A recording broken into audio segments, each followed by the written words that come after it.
Gary, cold open question for you. Yes, sir. If you had to star in a rom-com, who would you want to be your female co-star? Ooh, that's a good one. Oh man. Trying to think of all these Hallmark movies, but most of them are kooky women. So I would say, well, I guess maybe Jennifer Aniston. It's not a bad choice. Go with that one. Yeah. Like current day.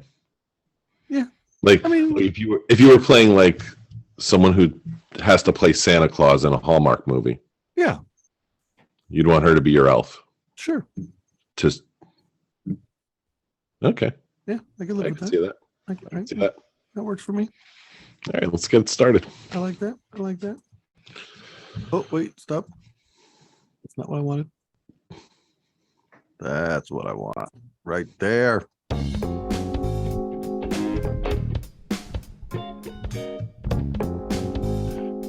Tonight on the Brian Lennon Show, we will talk Mitchell Miller, Deshaun Watson.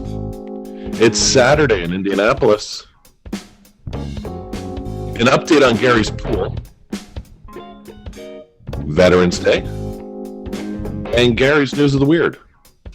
All of this coming straight at you tonight on the Brian Lennon Show on Substack.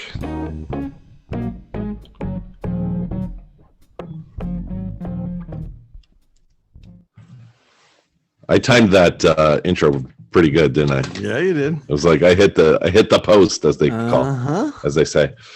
All right, so you won't be able to see this if you're just listening to the podcast, but if you are watching the podcast, you will notice that Gary and I we're dressed up tonight, Gary. We're all fancy. It's because it's election night. Yep. And we figured we would do a election themed podcast. I am wearing red, white, and blue, or red and blue. Mm-hmm. I may have forgot to mention or remind you. It seems like you're wearing some sort of floral smoking jacket with a wine or burgundy colored shirt. It's red. And a black tie. Mm-hmm. So you look like you're going like to the Oscars or something. Mm-hmm. Yeah, I wore this to our homecoming dance this past weekend. Okay. Mm-hmm. You have to come around and see. Why are you wearing a suit? So the questions have already started from my children why I'm wearing a suit. Oh. I can't see. Why? Yeah. So Why? so you wore that to homecoming. So is that a new jacket? Yes, just bought it over the weekend. It looks very nice. You look good in it. Very comfortable. I like the contrast of your beard, the white of your beard with the red of the red. Yeah. It really does say Santa, doesn't it? It does. It almost is like if Santa Claus was cool, mm-hmm. he would look like you. Are you guys like, what are you guys doing? So nice. I like it. What size jacket do you wear? Well, this is just marked as an XXL. So Why is he dressed up? XXL? yeah. I don't know. But Okay. No, he's on the podcast. Yep. All right. I like that. Macy's. Are you guys watching Minions together? Got it at You Macy's. You know what? When I was in Macy's, might have been 2 years ago now. It was like January. And I saw this jacket and I instantly thought of you. Mm-hmm. It might have been like gold lame jacket. And it was like on clearance. It was like $30 or something. Sounds about right. And I thought, geez, I should buy that. And I think it was my size too. I was like, I got to wear that for like the next time I see Gary just to go. Uh-huh. But now you're going to bring that. You'll be up here in 2 weeks. Yeah. Are you going to be bringing any formal attire with you? for the night before Thanksgiving? I don't know. I didn't think of that, but maybe I will bring. Oh, maybe I'll bring this up and wear it. I mean, I don't need the tie, but wear the coat. I think it looks great with the tie. Oh no, I mean it works perfect. Yeah, you look good. Now, were you a chaperone at the? I almost called it a Hallmark dance. Yeah. At the homecoming dance. Yeah, well, I mean, they asked all the teachers to show up and stuff. Colin went, so I just I went up and we hung out. I mean, it was. Now, did you? Yeah. Did I dance? Yeah. No, I didn't do any dancing. Okay. No, not really my type of music. So. All right. Well, tonight is election night. Yes, it is. Which is part of the reason for the formal attire. So some interesting news. The race in your home state, Gary, Florida, for governor as well as for senator has already been called. Yep. So you will have at least 2 more years of Governor DeSantis. Unless he goes to jail. Oh, I lost you.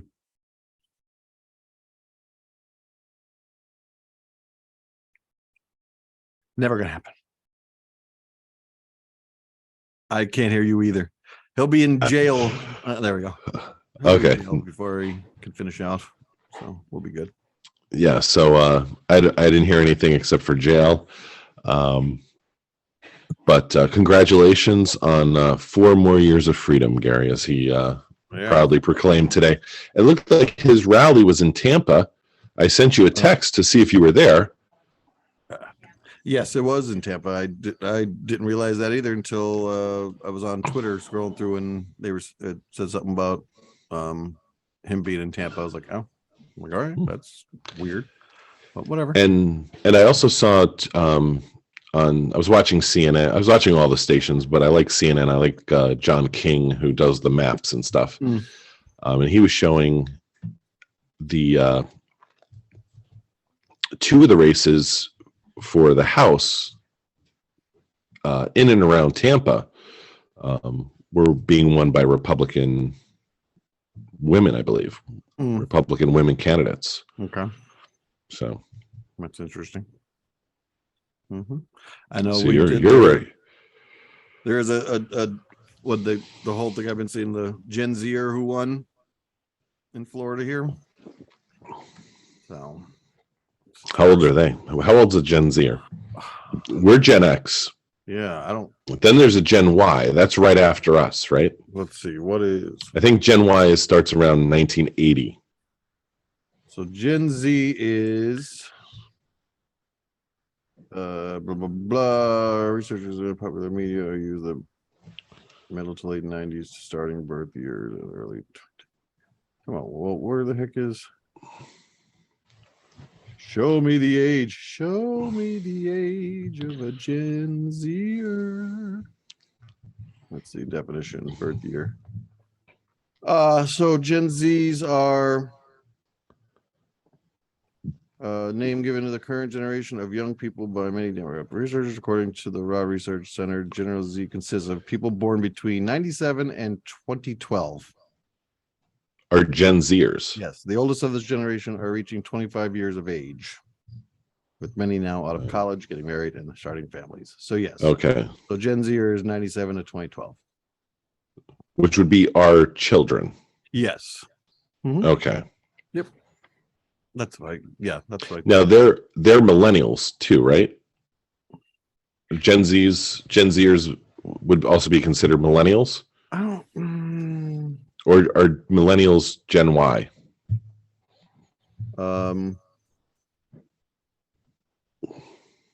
Let's see, millennial.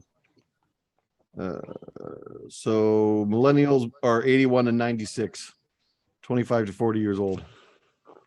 Okay, so the millennials are Gen Y. They're before Gen Z, yeah. Okay. And now you got, let's see, then there's something called Generation Alpha, born 2010 to 2025. Okay. So that would be, Bernie would be considered a Gen Alpha. Bernie's an alpha. All right. Interesting. All right. So enough of that. So someone born in Gen Z was elected Yes, to the Florida House, I believe it was, okay. or one of the districts, something like that. But did We they have did they ever announce you guys up there? Did the Wizard win or? Oh, it won't be till Friday, and then it'll be like a Supreme Court fight. Oh, is it? Oh, well, It's way too early. They said yeah, by way 8 too o'clock. early. Well, the polls closed at 8:00 in Pennsylvania. It'll be probably at least till Friday till we have some sort of reckoning. Okay. And then Fetterman already has filed a lawsuit about the ballots, the mail-in ballots, because they had to be I believe they had to have a date on the like outer envelope. So, and I guess there's probably some that aren't because people can't read, Yep. and 2, people can't follow directions. Mm-hmm. So I'm sure there was a bunch of those. Oh. I went to vote this morning shortly after 8:00. Our polls opened at 7. Mm-hmm. I said hello to a guy who was walking out of the building. I walked in. I was the only person in the building. Okay. Only voter. I voted and I walked out, and there was one other person walking by me to go in. So yeah, we did you have to wait to vote? So no, we do we get ours in the mail. So we've been doing it that way for years now. So I get it. And I dropped them off today right after school. So it was probably about 3:30.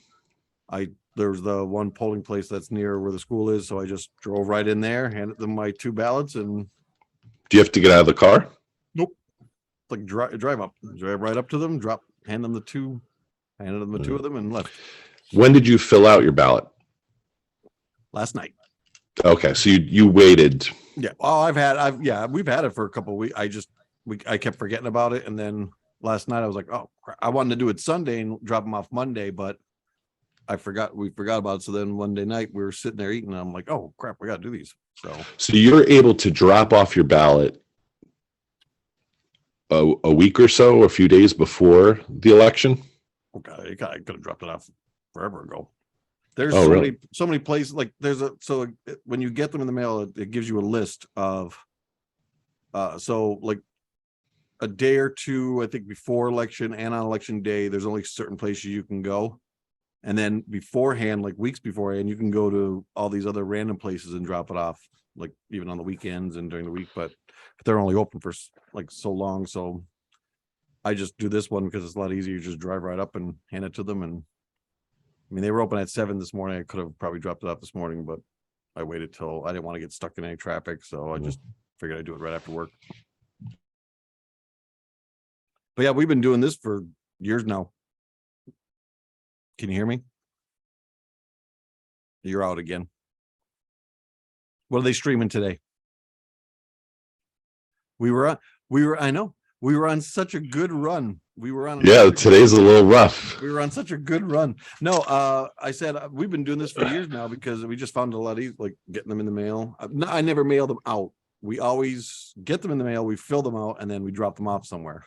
I don't like putting that stuff in the mail. You never know what'll happen to it. So, but we always get them ahead of time, and I don't think we'll be able to call anything here on the show, but obviously we'll keep things posted. I may or may not have a piece following the election on the Substack page.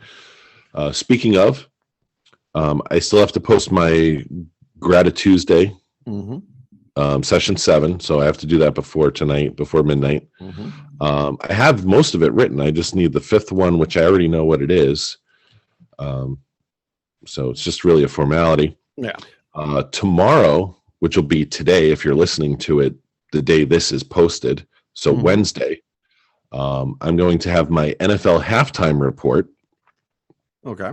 Where I kind of go through the season, the NFL season, kind of halfway through. So you'll have that to read on Wednesday. I have another piece already scheduled for Friday for Veterans Day. Okay. And I was actually over the weekend. I was working on some stuff for the Christmas season already. Oh, all right. So, like Walmart and all them. I had 4 things ready to go after Saturday night. Nice. So yeah, it was very productive. Yeah, we're getting ready for another storm. So yeah, let's catch up. So longtime listeners who've been listening to the show, this is our 20th episode since we relaunched. Back episode 1, I think we were talking. You were contemplating the pool, getting estimates. Mm-hmm. You finally decide to go ahead with the pool. Yep. They start digging. Hurricane Ian comes. Then there's issues with seepage and water. Yep. You sent a picture today in the group text. Yep. So you've got concrete. Yeah. So they it was last week they came on. They started they're like, okay, we're gonna start. We told them this. We said, listen, we don't need to go 5.5 feet anymore. Go 5 feet, good enough. Because I mean, it's really the pool for us is just for relaxation, cooling off, floating around. That's it. We're not diving. We're not doing any of that stuff. I don't need to do laps. We're not. So I'm like, 5 feet's good enough. The guy's like, all right, perfect. He goes, we'll get the rest of the little bit of water out. Then they started going. Well, then the storm was creeping its way this way. So they were like, oh, man. So they came on Saturday, and they don't normally work on Saturday. They came Saturday, put all the rebar in, got all that out. And then Monday, the concrete guy came out because they wanted to get it done because they didn't want to have to redo everything again, because if the storm comes and brings all this water, it's just going to fill it up again. And we're referring to tropical storm, I guess, Nicole. Mm-hmm. Yes. So they came out. So, and I guess today we had, I guess the city of Pinellas Park came out and was saying, hey, you got to clean up all this stuff out front. There was some debris things laying around out there. So Shannon called the pool guys to see if they were going to come out and clean up all that stuff. And they're like, yeah, they're just angry because we kind of went over them to get this concrete filled already, because they didn't want to wait for anyone to come out to do so. So they just did the work or whatever. And so he's like, yeah, they'll get over it. But I mean, they cleaned the stuff up. But yeah, so we're getting there. We're slowly but surely. Now they said after this, it's really just probably maybe another month before it'll be completely done now. But, now the picture you sent us today, it's the concrete, so it's gray. Yeah, so it's just the concrete right now. Okay. Then they'll come and they'll do, I guess there's this other insulation type stuff that they spray on it. That's what you normally see when it's like the white pool. Right. They'll come in and they'll spray that in there. And then that's when they'll start putting up like all the tile that goes inside there.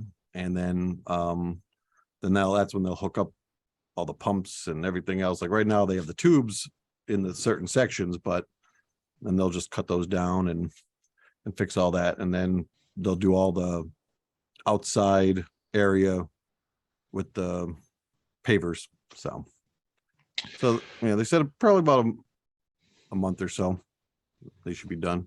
So God willing, right? Yeah. Well, yeah.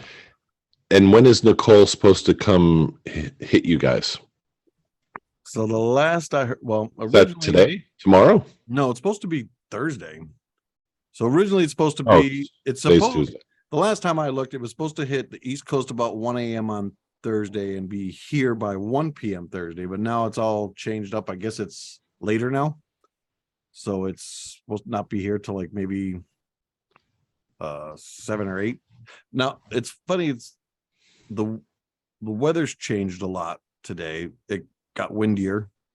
So I mean, getting like maybe like little outskirts or something is kind of pushed in, but I'm not sure exactly where it's at right now. And because we're supposed to get it Friday, like it's supposed to rain all day Friday. Yeah. In fact, they moved 2 of the high school playoff games that were scheduled for Friday. They moved them up to Thursday. Okay. Keep people out of the rain, I guess. Though I thought football. I mean, I already had Friday off for Veterans Day, but we're kind of still up in the air because Thursday we originally had planned for a school-wide field trip. We were all going to go down to the St. Pete Pier, and there's a bunch of museums and things down that way. So we're going to take the whole school down there. But now we're kind of putting that on hold, and we're waiting to see because already 2 counties, Pasco, which is just north of here, and Hillsborough, which is just east of here, all already closed schools for Thursday. Okay. So I don't know what we're planning on doing yet. I think we're probably waiting to see what Pinellas does. So there's a possibility I'll be off on Thursday as well. So long weekend. It'll be nice. All right. The other week after we were talking to Dan? No. Chuck? Nope. Lisa? Nope. Greg? No.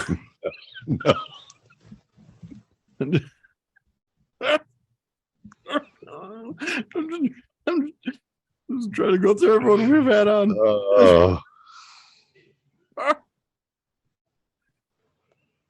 Did we have them on? Yes. Okay. So we had someone on. Who am I missing? I thought wasn't that everybody? Paul, John. Okay. Okay. Think of his name.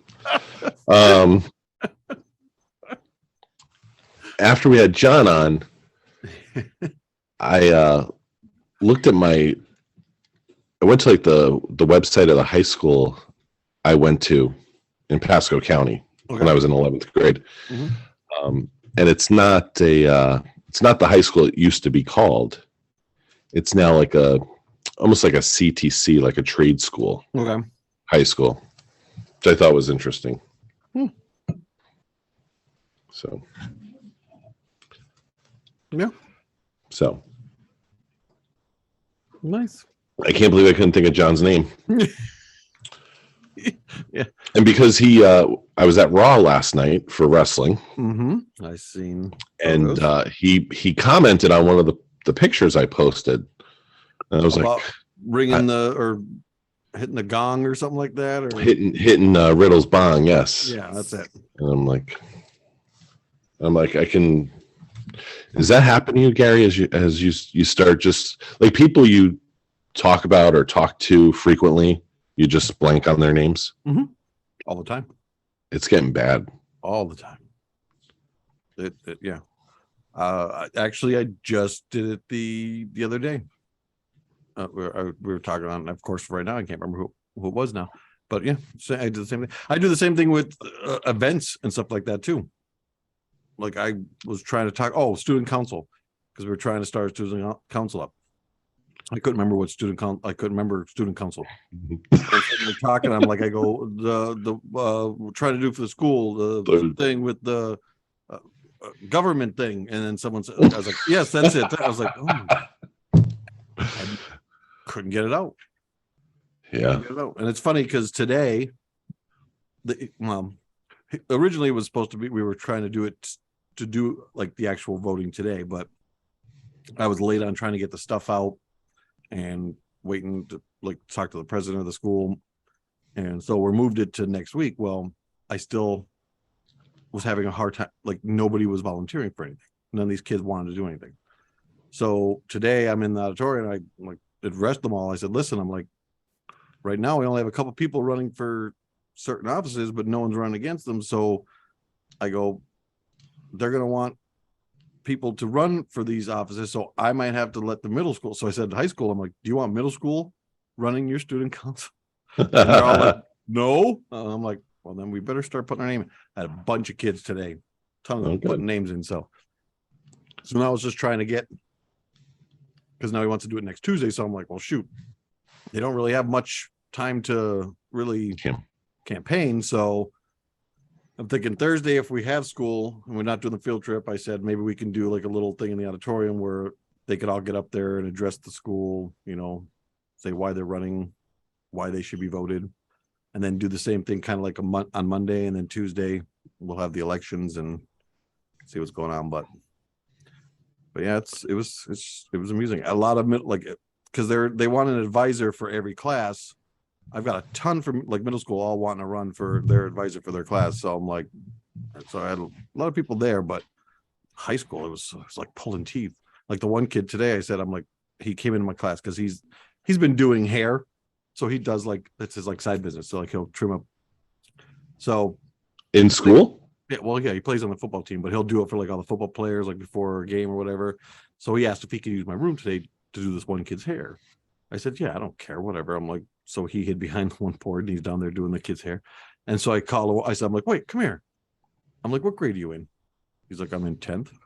I'm like, I had no one for their class advisor. I'm like, do you want to run for your advisor for your class? He's like, oh, what do I like? What I was like, I'm like, so basically, what that's going to do is, I'm like, you're going to for your class. I'm like, you can now bring up to the council about maybe opening up like a little barber shop in this school where you could do things like. He's like, oh, I'm in. And that was it. That's all I had to say. I was like, I'm like, sweet. See, starting to learn their languages now.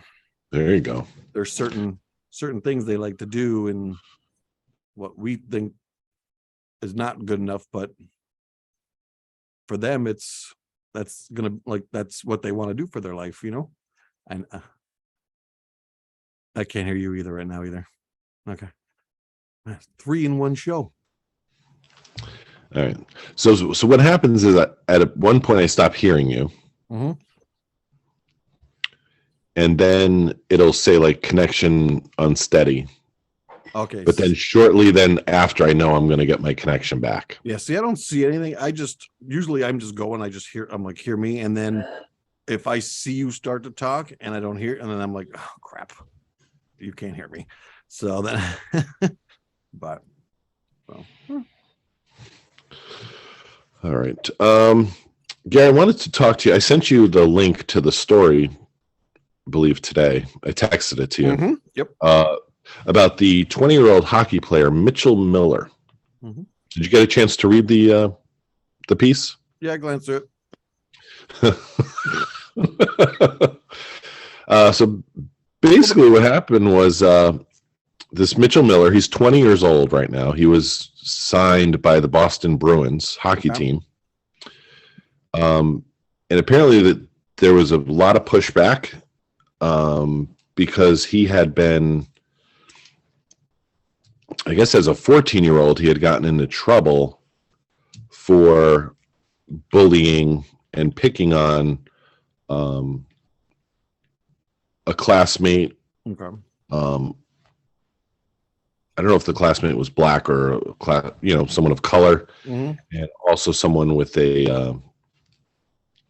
another disability. Okay. And so I just was wondering, in this cancel culture that we're kind of living in, mm-hmm. Where does the cancel culture stop and we allow for some sort of redemption? Where, a kid who he's an adult, he's 20 years old, but you and I both know, he's still basically a kid. And then we're holding him accountable for something he did when he was 14.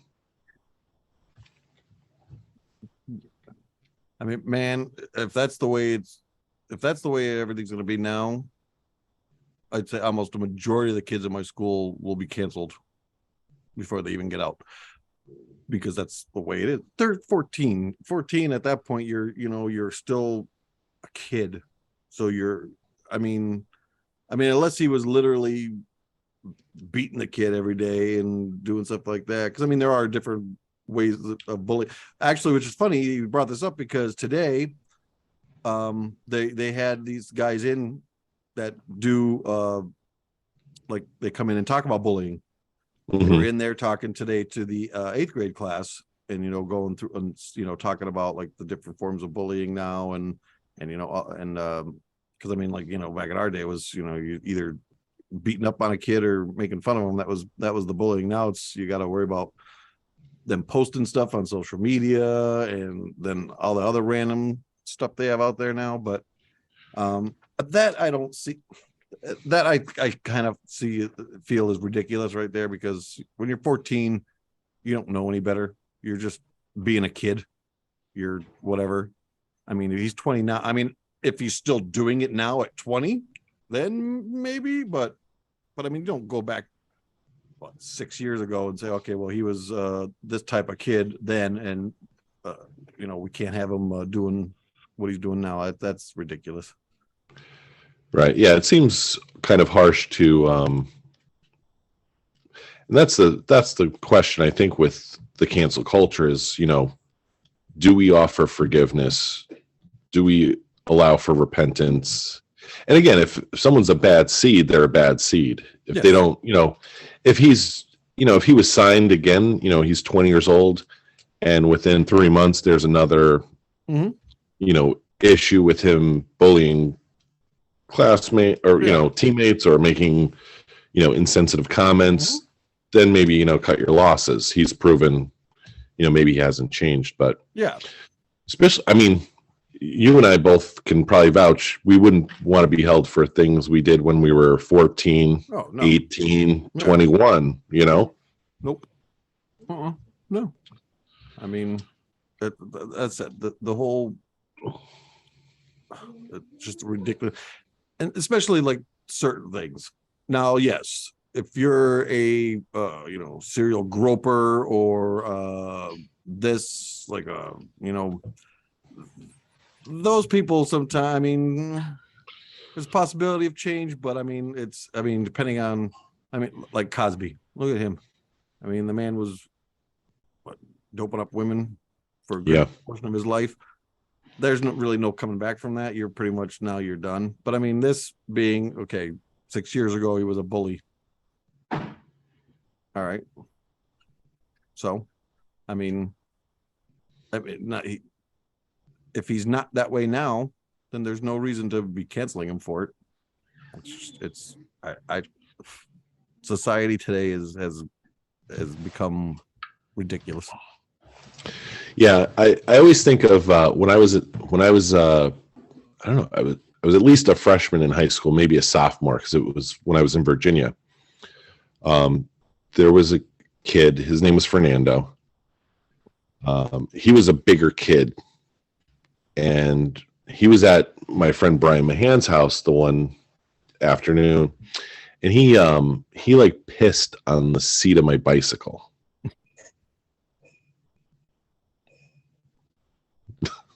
On purpose, right? I'm assuming. Yeah, on purpose. Okay. Yeah. Okay.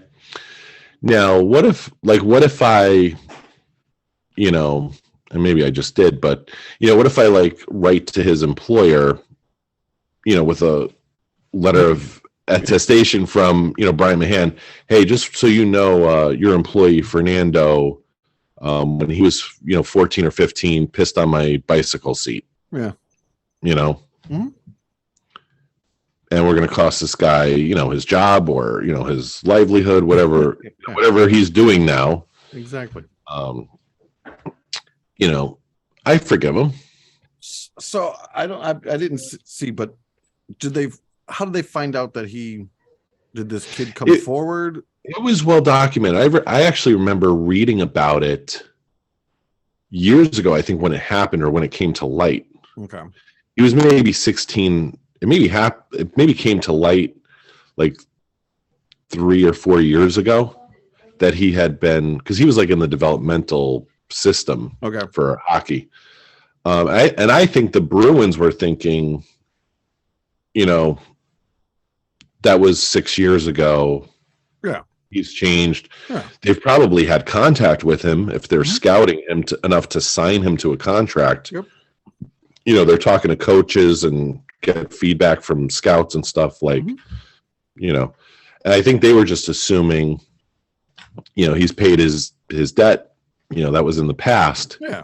But there was this kind of groundswell of, this group that, made it a bigger, maybe made it a bigger deal than it was, but well, that's the thing. Now, did they even talk to this kid that he bullied? I mean, is he still around? Is his life normal?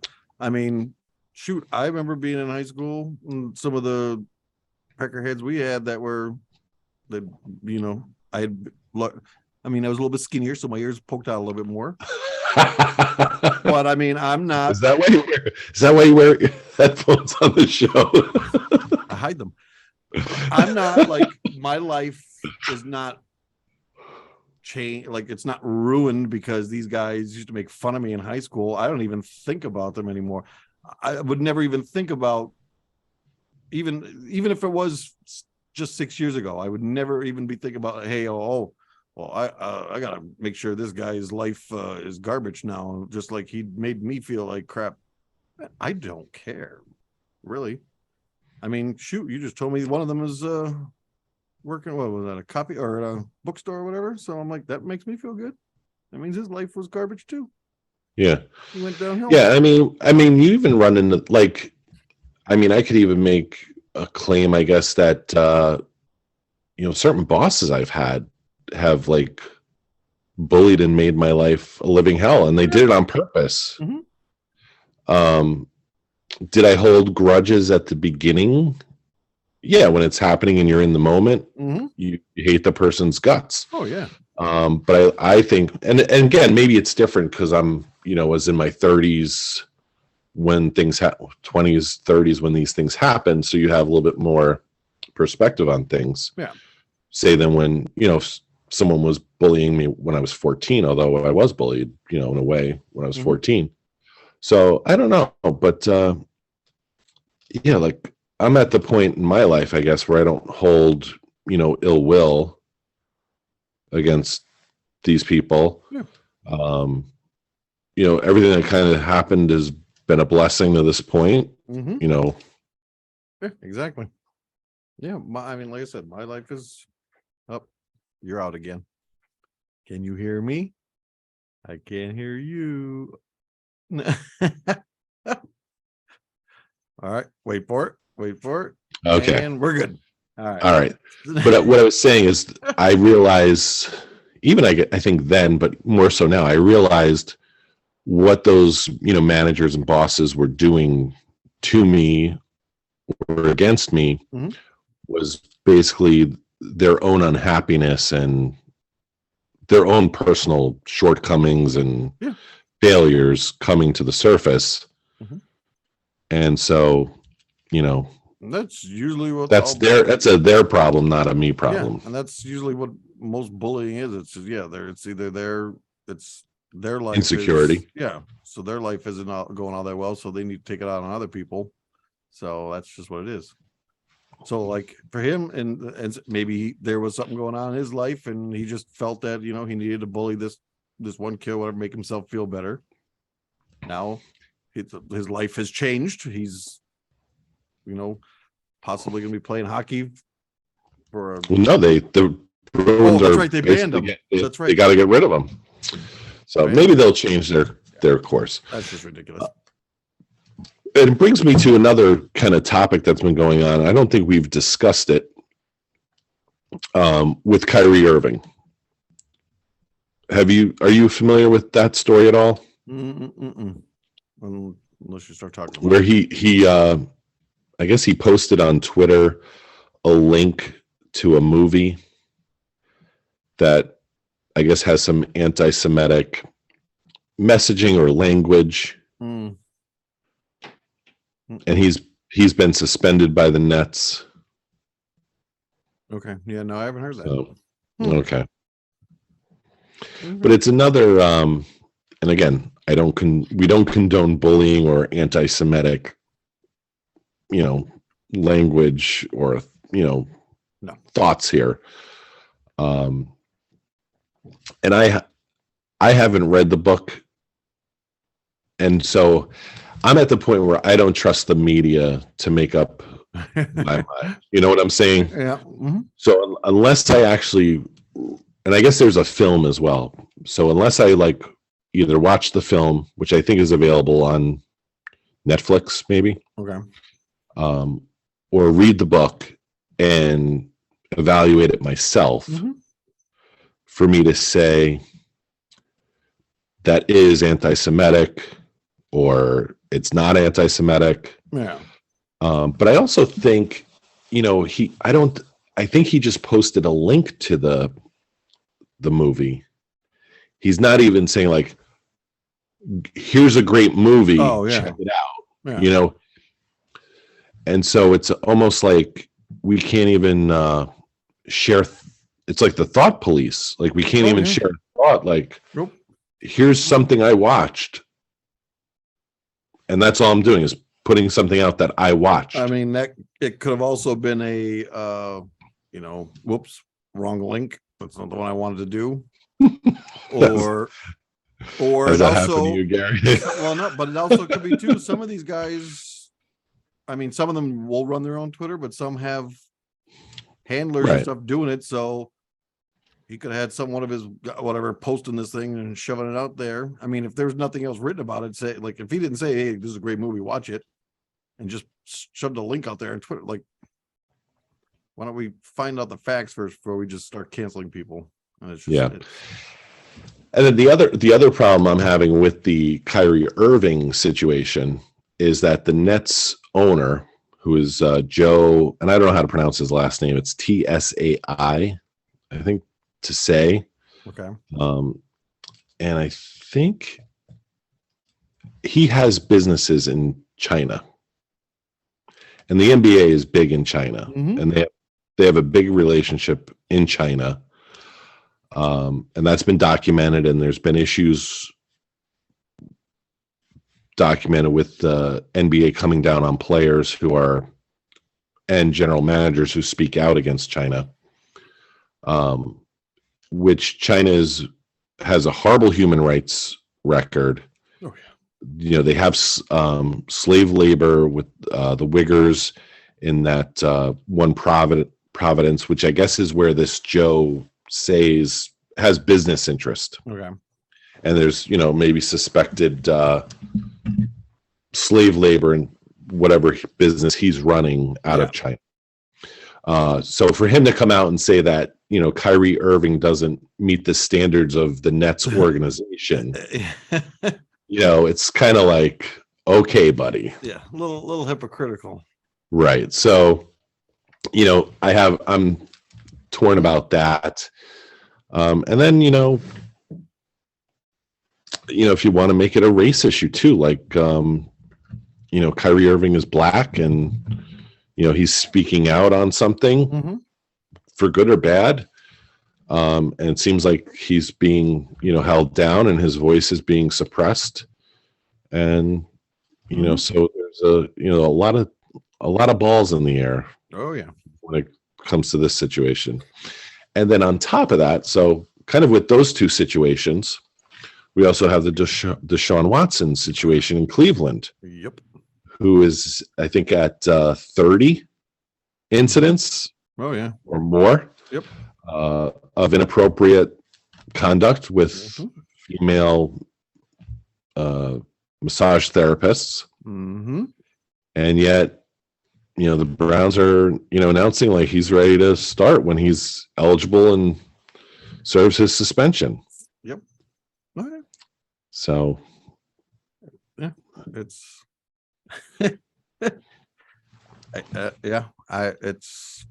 it's so weird.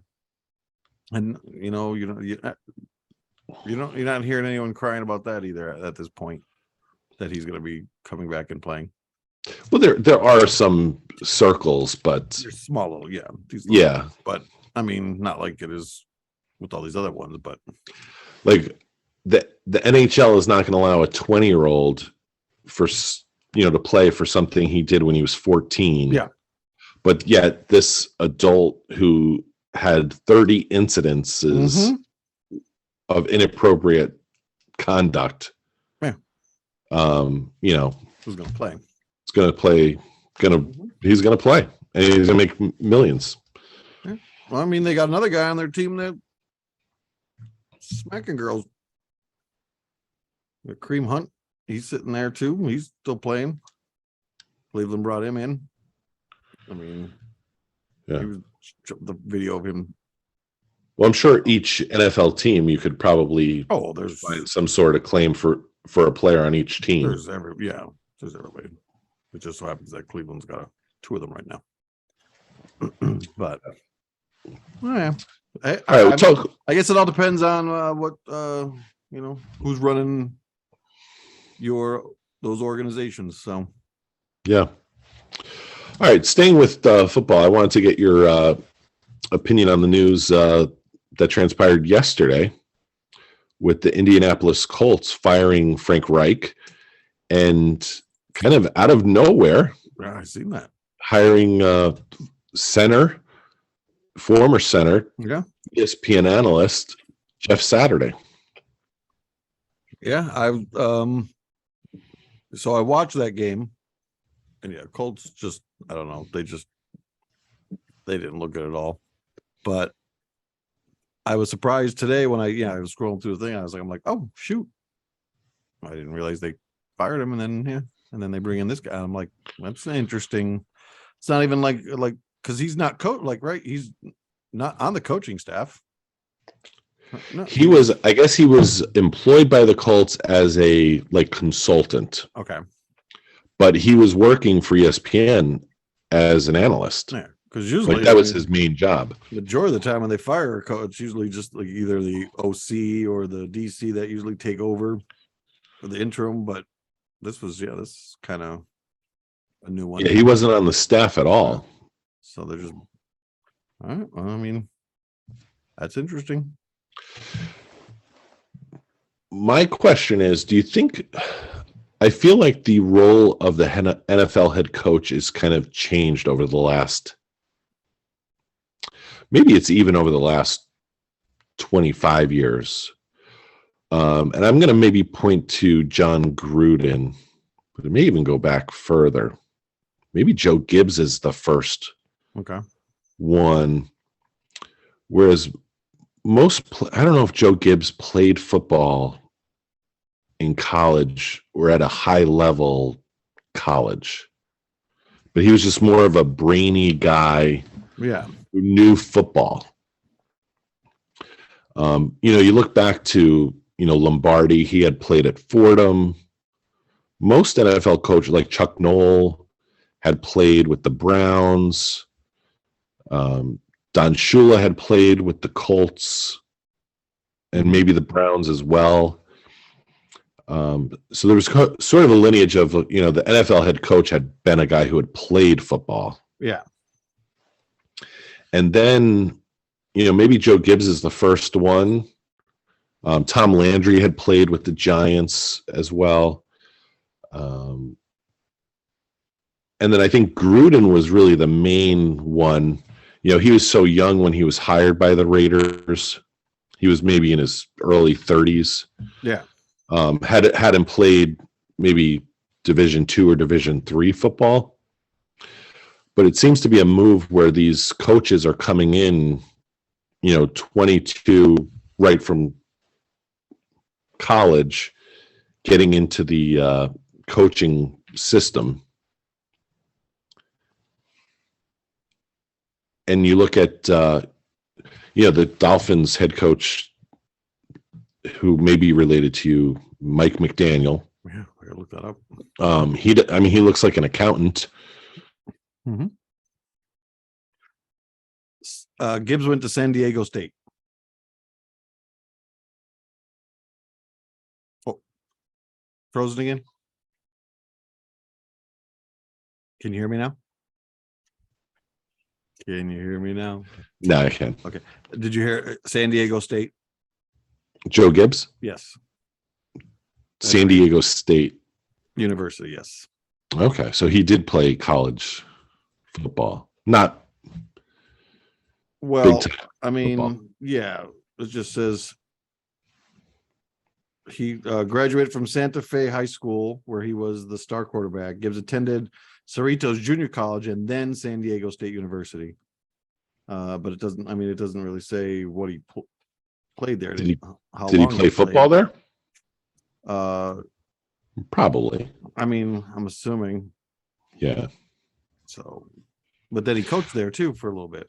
Okay. Yeah. So I'm wondering, with Jeff Saturday, because these new head coaches are more of a manager. Mm-hmm. Mike McDaniel's not going to get into someone's face and show him how to block. Yeah. No. Someone would, backhand him. Yeah. Yeah, he's a tiny guy. But they're managers. They're leaders, but in a different sense than you would think of, football. Yeah. And I wonder if Jeff Saturday, maybe if he doesn't have the coach. I mean, I think he coached a high school team for 3 or 4 years. He obviously worked very closely with Peyton Manning. So I don't have any questions about his football IQ. Yeah. But maybe he's someone who comes in there and is really just more of a leader, like a manager, directing, your coordinators and all that. Yeah. As opposed to, coming up himself with a game plan and stuff. Yeah. Well, that makes sense. So, well, What do you I mean, it's going to be kind of a wait and see. yeah, we'll see what happens. I mean, I think they're who do they have? Are they up this week? Or are they? I think they're playing. Let's see. Where are they? The Colts. Why can't I find them? Oh, they're playing the Raiders. So it's actually a good game to start as a. That will be a good game, actually, for a head coach to start. So I'm sure. And even if the Raiders get a big lead, it's not over. Yeah, somehow they'll just blow that. Oh man! All right. Yeah. Do you have news? I do. All right, we can get that. Rock that right now. All right, we can do that. Let's. Oh, hold on. Where's my? Oh, get up there. Silly thing. Okay, there we go. Did that. There it is. That. After I put volume on. There we go. And now it's time for Gary's News of the Weird with your host, Gary McDaniel.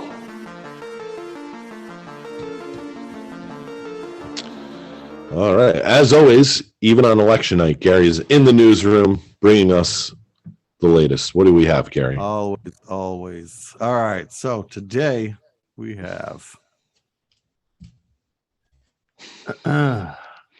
Kentucky officials warn of slick, smelly chicken offal spill. Offal? Offal. I had to look it up. It's OFFAL, and it's basically the entrails and internal organs of an animal used as food. So, Kentucky officials on Friday warned motorists to avoid a portion of U.S. Highway 62 where chicken offal spilled along the roadway. The Calvert City Fire Department is attempting to wash the waste material off the roadway. The Kentucky Transportation Cabinet wrote in a Facebook post Friday morning. KYTC Marshall County Maintenance will apply salt to the roadway to enhance traction and cut through the slick, smelly coating on the pavement. The spill was just east of the Interstate 24 Calvert City exit, according to the Post. To avoid the smell and getting chicken waste on your vehicle, you should avoid this area, the Post read. And that's it for that story. Now, you and I have both worked in grocery stores. Uh-huh.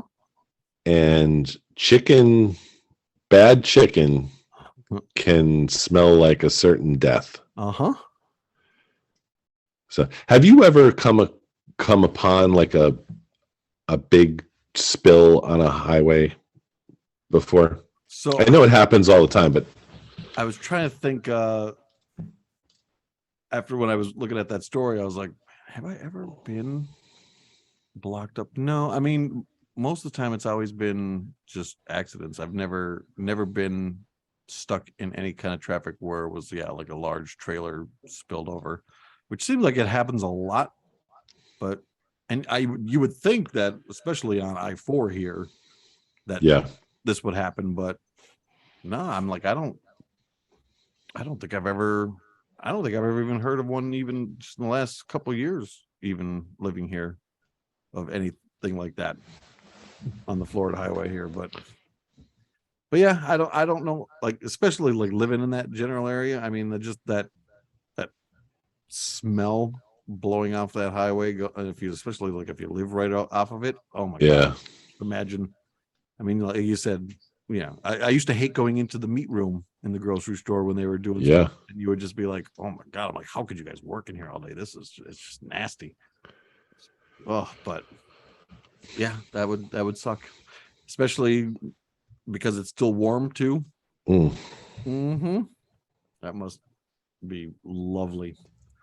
All right, and our next story is rare Pikachu, Kobe sneakers, a hidden vault guards it all.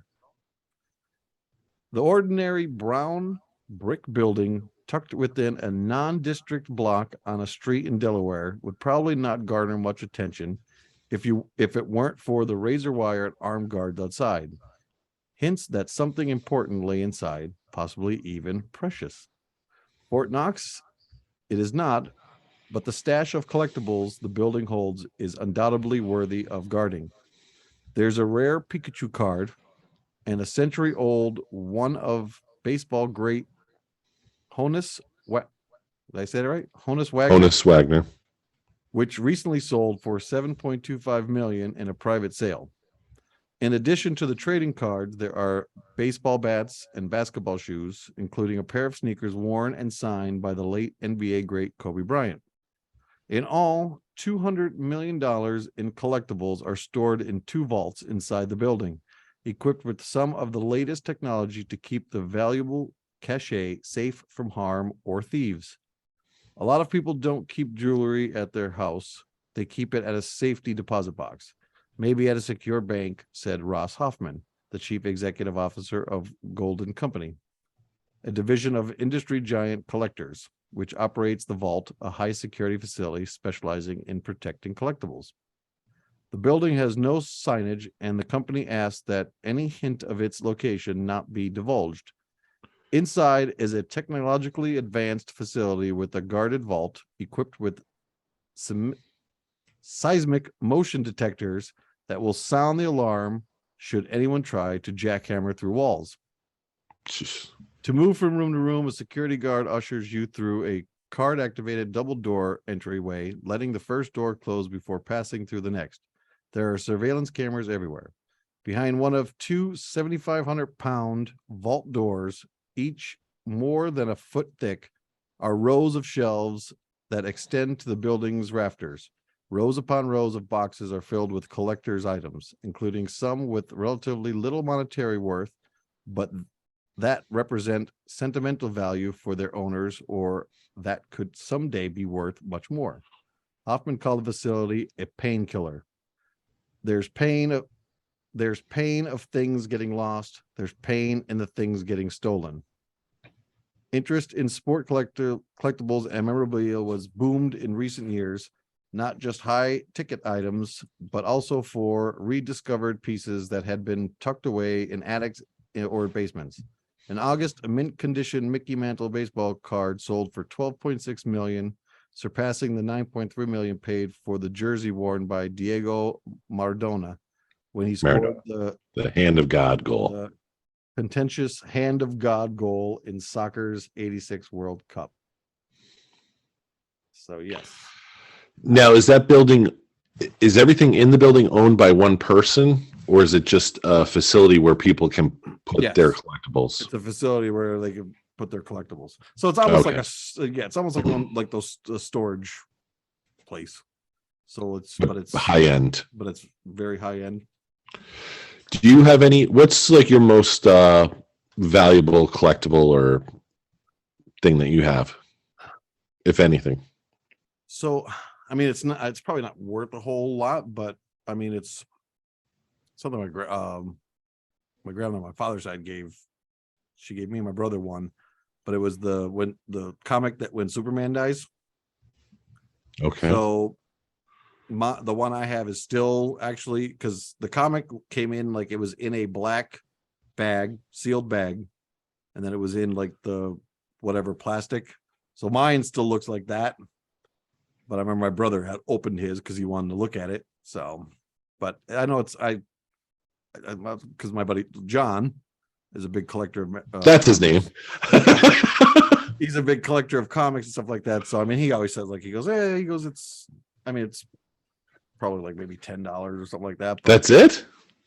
In mint condition like that? you would think, but I guess because there were so many of them or whatever. But I don't know. But that's the only thing. I mean, that's the only thing I have in my firebox that I don't know. I just thought would be worth something at some point Yeah.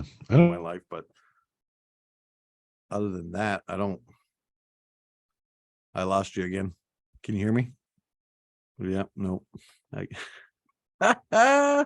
It's like a record. It's a record day for going in and out. Can you hear me? I can hear you now. I was saying I don't think I have anything of value around here. Not that would be like valuable to anyone else. Yeah. I have like personal stuff that's valuable to me. Oh yeah, that's the same with me. But something that's like yeah. There's nothing. Yeah, anyone's gonna come in and be like, oh yeah, we need this. I mean, all my stuff is whatever. Just like you said, valuable to me. Yeah. The only thing that might be of some value, I was at the game Cal Ripken didn't play in, like the first game he didn't play in. Yeah. I have the tickets to that game. Oh, okay. So that may be of value, but I'm not. Yeah. Maybe worth something To like a baseball historian or something, they might. Yeah. But yeah, like I said, I have a couple autographs from like actually the one I won them out action when we went to that Supernatural convention, but it was autograph signed by like Shatner and Nichelle Nichols, and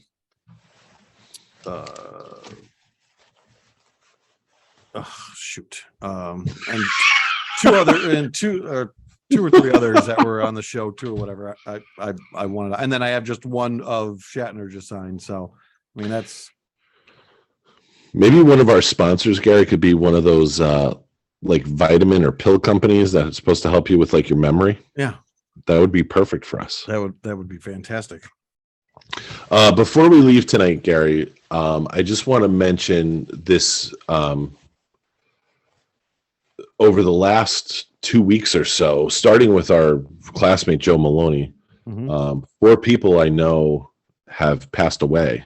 Oh, jeez. More or less how I've known. So Joe Maloney obviously passed away. Mary Runco, who was the like administrative staff person. Yeah. You know Mary Runco? She went to school with my mother, one of my mother's best friends, and she's also was best friends with my mother's one cousin, Brenda. Okay. Yeah, I just actually found that out the other night when I was talking to my mother.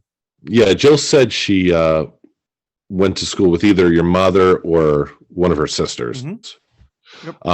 So she was kind of like a second mother to Jill because she went to Penn State for nursing. Yep. And then worked at Penn State.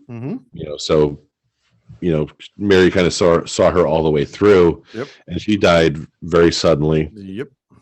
And then my former editor at the Fauquier Times Democrat, her grandson, who was 2, oh jeez, he passed away again, sort of like a sudden thing. And then just yesterday, I found out another woman I used to work with, her stepson, who was a sophomore in high school, passed away. Oh, jeez. He had like an infection. I think he had like strep throat or something, and then he got like an infection and just kind of spread, and so very sad.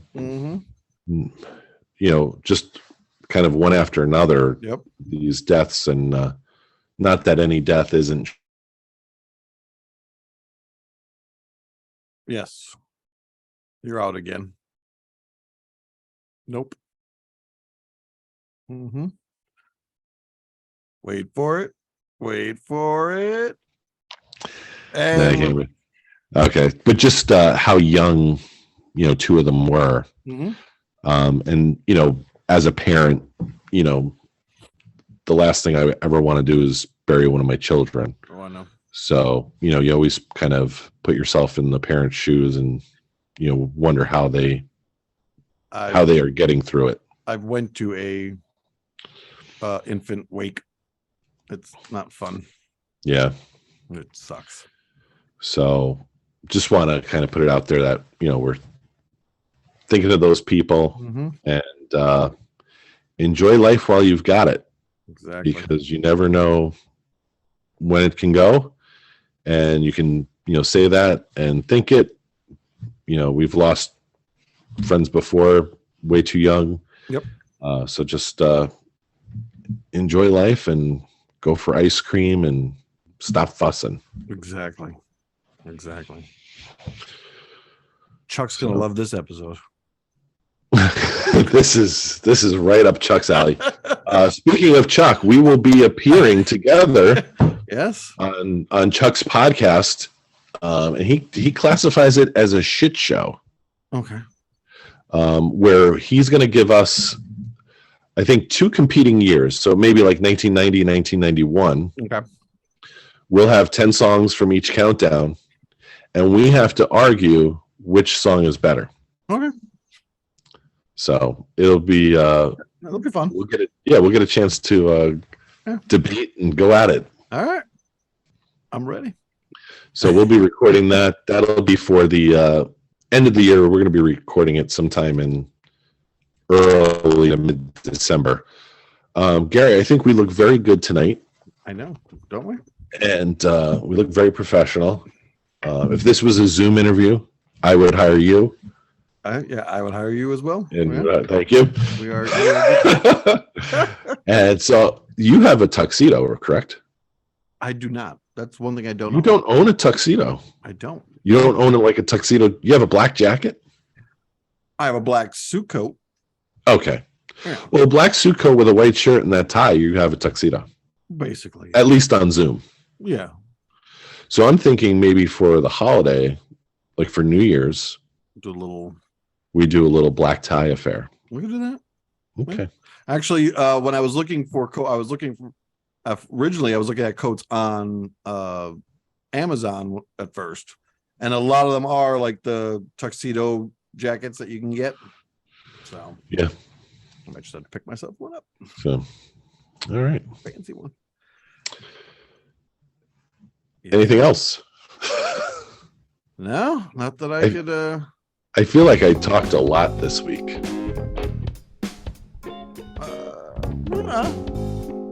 More than usual. I mean, I think we. All right. I mean, my name's on the show, I guess. Yeah. Gotta talk. I mean, jeez. Yeah. All right. Well, thank you for joining us again for another episode of the Brian Lennon Show. As always, my deep gratitude to super producer and co-host Gary McDaniel. Yes, sir. I am Brian Lennon. You've been listening to the Brian Lennon Show on Substack, and we will see you. You'll hear from us next week. Peace out.